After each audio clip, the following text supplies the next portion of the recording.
Hello friends, જય Shri Krishna, Radhe Radhe. I hope તમે બધા મજામાં હશો. આજે સવારે ઉઠી તો અમારે કંઈ પ્લાન નહોતો, પણ મારા હસબન્ડજી કહે કે ચલો આજે ફરવા જઈએ. તો મોસ્ટલી એમનું ફરવાનું તો ગુજરાત જ હોય છે. તો ચાલો. અમે બપોરે 1 વાગે નીકળ્યા હતા, પણ અમને પહોંચતા પહોંચતા રાતે 8 વાગી ગયા હતા. પછી અમે લોકો જમવા માટે ગયા. જમીને પછી મેં એક રીલ પણ બનાવી નાની એવી, અને પછી અમે ગેસ્ટ હાઉસમાં ગયા સૂવા માટે, જ્યાં પોલીસ હેડક્વાર્ટર છે ત્યાં ગયા. પછી સવારે ઉઠીને કાંઈ પ્લાન નહોતું કે ક્યાં જવાના છીએ. અમને ભાઈ સાહેબ લેવા માટે આવ્યા હતા. પછી એમની ગાડીમાં એ અમને લઈને ગયા. પછી સરપ્રાઈઝ હતું, હું તો ક્યારે પણ આવી નહોતી. મને આવીને ઘણો ટાઈમ થઈ ગયો હતો. આ નવું જસ્ટ બનાવ્યું છે, તો અમને આરોગ્ય વનમાં લઈને આવ્યા હતા. એ હમણાં જ બનાવ્યું છે, 1 વર્ષ થયું છે લગભગ. અને આખું આરોગ્ય વન છે ને જડીબુટ્ટીના પ્લાન્ટથી બનાવેલું છે. બહુ મસ્ત પ્લાન્ટ છે અહીંયા. તમે પણ જરૂર આવજો અહીંયા. તડકો બહુ જ હતો, પણ ફરવાની તો પણ મજા આવી. સરસ એવા પ્લાન્ટ છે. એકદમ તડકો હતો, પણ તો બી ગ્રીનરી હતી એટલે બહુ સારું લાગતું હતું કે અહીંયાથી જઈએ જ નહીં આપણે, જવાનું મન ન થાય. ત્યાં સામે ફુવારો પણ મૂકેલો છે, આપણે ત્યાં પણ જશું. ધીરે ધીરે આગળ વધીએ છીએ. થોડા ફોટા પણ અમે લીધા. મારા હસબન્ડને ફોટા પડાવવાનું જરાય શોખ નથી, પણ મેં અને મારા દીકરાએ ફોટા લીધા. આ જો સામે દેખાય છે એ આખું એક માનવ હ્યુમન બોડીના ઉપર આખું બનાવેલું છે ગાર્ડન. ત્યાં આખું સ્ટેચ્યુ બનાવેલું છે, અને અલગ અલગ પ્લાન્ટ્સ લગાવેલા છે. બધા પ્લાન્ટ્સ જડીબુટ્ટીવાળા છે. ત્યાં પણ જડીબુટ્ટીના પ્લાન્ટ્સ જે વાવેલા છે એનાથી ત્યાં ઔષધિ પણ બનાવવામાં આવે છે, દવા બનાવવામાં આવે છે. આ જુઓ, આ પ્લાન્ટ કયું છે તમે મને કમેન્ટમાં જરૂર લખાવજો. જેને આપણે હાથ લગાવીએ છીએ ને તો એ તરત આમ એના પત્તા છે ને બંધ થઈ જાય છે. મને કમેન્ટમાં લખજો કે તમે આ પ્લાન્ટ જોયું છે ક્યારે. બધા અલગ અલગ સરસ પ્લાન્ટ હતા, જોવાની બહુ મજા આવી. આ જુઓ, એક બાજુથી પાણી આવે છે અને એક બાજુ આ ફુવારો છે. બહુ સરસ લાગતું હતું. અને હા, આ છે નાનું એવું નાસ્તા માટે બનાવેલું છે. ત્યાં બધું મળે છે. તમે નાસ્તા માટે જે પણ કહો એ તમને આપશે બનાવીને. અમે થેપલા મંગાવ્યા હતા, જે લોકોએ ગરમ ગરમ બનાવીને આપ્યા. અને અહીંયા આવો તો તમે ખાટી ભીંડીનો જ્યુસ જરૂરથી મંગાવીને પીજો. આ ખાટી ભીંડીનો જ્યુસ છે, બહુ ફેમસ છે, બહુ મસ્ત લાગે છે. એમ લાગે કે તમે કોકમ શરબત પીવો છો એવો જ લાગે છે, બહુ ગુણકારી છે. પછી અમે નીકળ્યા, લગભગ અમને 1-1:30 વાગી ગયો હતો. અમે જુઓ, સ્ટેચ્યુ દેખાય છે. સ્ટેચ્યુ મેં ઘણીવાર જોયું છે, 4-5 વાર મારું સ્ટેચ્યુ જોઈને થઈ ગયું છે, એટલે અમે સ્ટેચ્યુ નહોતા ગયા. પછી અમે ગયા નર્મદા ડેમ જોવા. સામે નર્મદા ડેમ દેખાય છે. વરસાદમાં જોવાની બહુ મજા આવે છે જ્યારે એના દરવાજા ખુલે છે. એ જોઈને પછી અમે આગળ વધ્યા.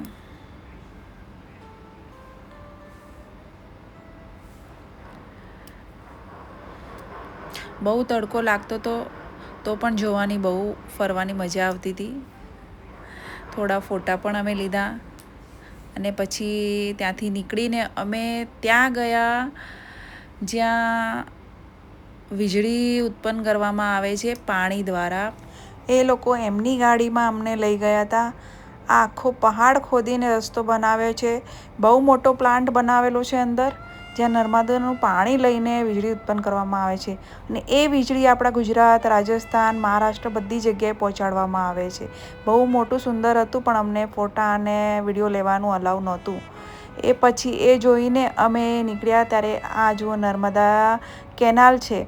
કેનાલ એટલી મોટી કેનાલ હતી કે અમે લોકોને જોવાનું મન થઈ ગયું, તો અમે ગાડીથી નીચે ઉતરીને પણ જોવા લાગ્યા અને મસ્તી કરતા હતા થોડી. તમને પણ મજા આવશે જુઓ.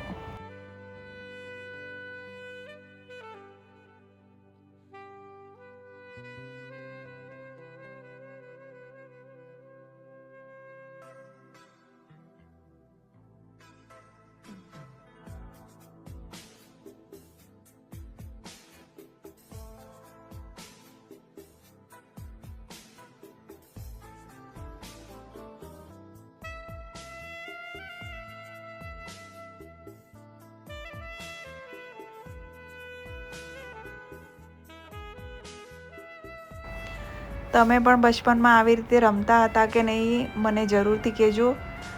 આ પણ બધા નાના બાળકોની જેમ રમવા બેસી ગયા છે રસ્તા ઉપર.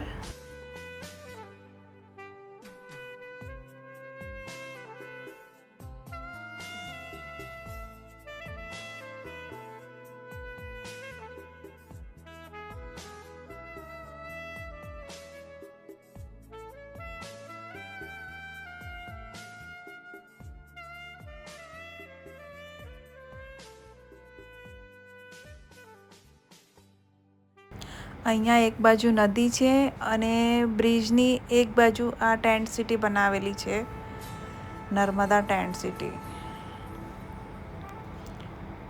અમે બ્રિજ ઉપર ઊભા હતા અને એક બાજુ સરસ નદી દેખાય છે, જોવાની બહુ મજા આવે છે. એમ લાગે કે ઉતરીને આપણે નીચે જોઈએ. એના પછી અમે ગયા ગ્લોબલ ગેટ નર્મદા રિવર. આ જુઓ, આ જોઈને તો એકદમ મન એવું ખુશ થઈ જાય છે ને, અને એટલો અવાજ છે પાણીનો, તમે સાંભળી શકો છો. તમે નર્મદા રાજપીપળા આવો ત્યારે ફક્ત સ્ટેચ્યુ જોઈને પાછા નહીં જતા, ત્યાં ઘણું બધું જોવાનું છે. એના પછી અમે હજુ એક પોઈન્ટ જોવા માટે નીકળ્યા. અમે ગયા, નદીનું પાણી હજી એક જગ્યા પર એટલું સરસ આવે છે, જે જોઈને એમ થાય કે હમણાં આપણે એમાં નદીમાં કૂદી જઈએ, નાહવા જઈએ, પણ એટલું જોરથી પાણી છે કે જોઈને પણ ડર લાગે. ખાલી જોવાની જ મજા આવે છે. આપણને તરતા નથી આવડતું એટલે આપણે ન જઈ શકીએ.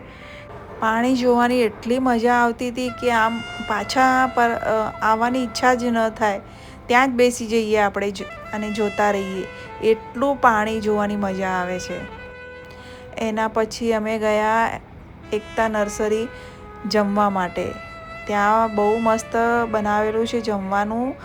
ત્યાં બસ ફક્ત મહિલાઓ જ કામ કરે છે અને રસોઈ બનાવે છે, અને એટલું સરસ આપણી પીરસે છે આપણને જમવા માટે. અલગ અલગ નાના નાના રોટલા બનાવેલા હોય છે, બધા હરેક પ્રકારના.